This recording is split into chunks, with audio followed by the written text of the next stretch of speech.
Yo, what's happening, 2K family? 2K Mechanic back with another video, and in today's video we're going to continue our series talking about the NBA 2K23 news, and we're going to get back right inside the court report, and we're going to go over some of the new gen badge system setup that Mike and the 2K dev team have provided us with. So without further ado, let's go ahead and get into it.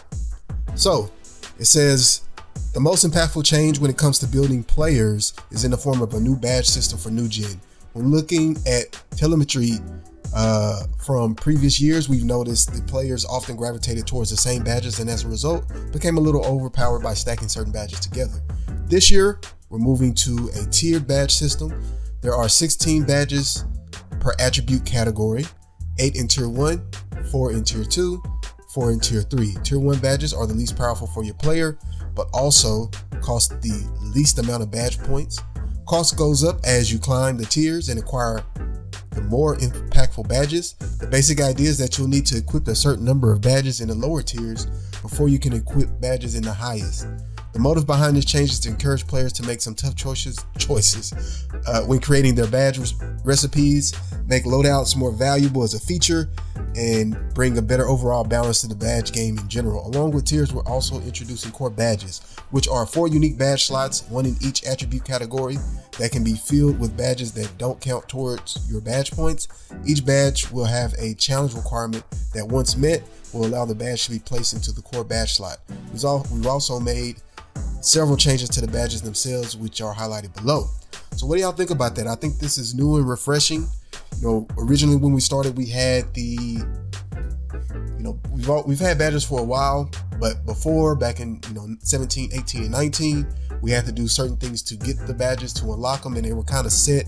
And then 18, 19 came with the dual archetypes where you had a primary and a secondary, so you were kind of pre-programmed what badges came with each build.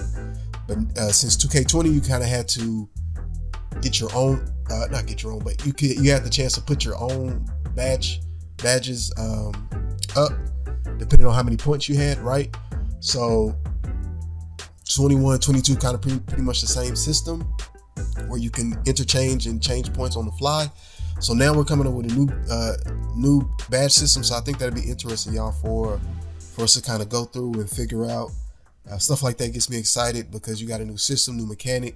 So me, 2K Mechanic, I'm gonna try to break it down as much as I can until we can make it work in our favor. So I think shout out to 2K for trying to do something a little different. In my opinion, they've always tried to do stuff a little different.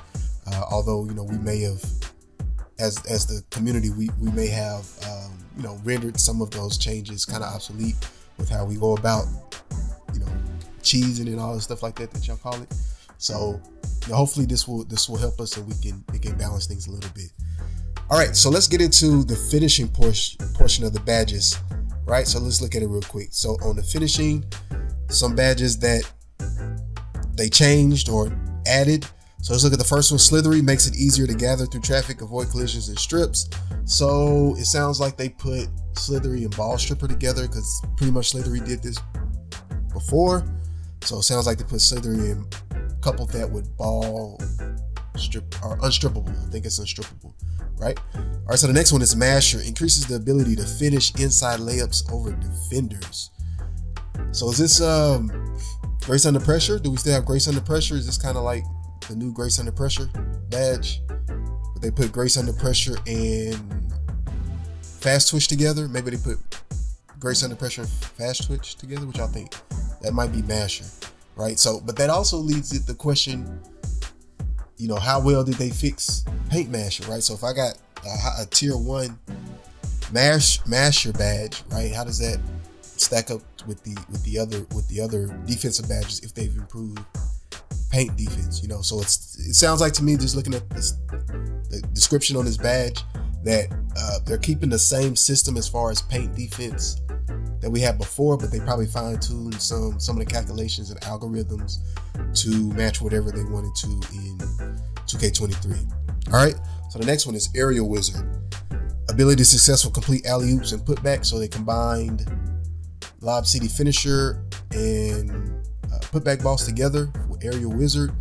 And if y'all know how, when I play with the God Squad, you already know we throwing oops, double oops. We trying to get crazy and freak with it. So we definitely going to have a little bit of that to complete some of the alley oops and stuff like that. So that's pretty dope. That's pretty dope. Looks like they combined two of the badges.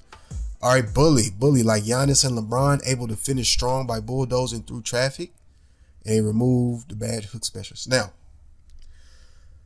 bully, like I said before, if you guys were listening when I did the live stream when we got these news, I think yesterday, when we got this news yesterday.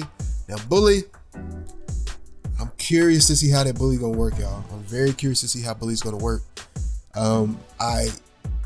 It gives me 2K18 vibes when we're talking about people who can just push through opponents, especially if strength. That means strength will matter. But maybe with the new badge system, it requires bully maybe like a tier 2 badge, so it requires you to have a lot before you can even get bully. But even with that said, just that whole slashing, and remember I said that when I was looking at the gameplay video, I did not like that animation. Once we master those animations, it's gonna get real cheesy out there, y'all. So with that said, I gotta make a slasher, y'all. Gotta make a slasher with this being the case. I've always loved slashing and love slashers, so we're definitely making that defensive slashing passer or something like that that can shoot a little bit. We'll see. But that's it for this video, y'all. Appreciate y'all sticking and watching and listening. Hopefully we've learned something here, and we'll stay tuned. Keep that notification bell on lock. I'll be talking about more of the courtside report and more things that's come out over the next or previously in the next coming days. So stay tuned. Tomorrow we'll drop a whole bunch of videos just kind of describing everything and giving my thoughts. 2K Mechanics signing out. I'll catch you guys on the next video. Peace, y'all.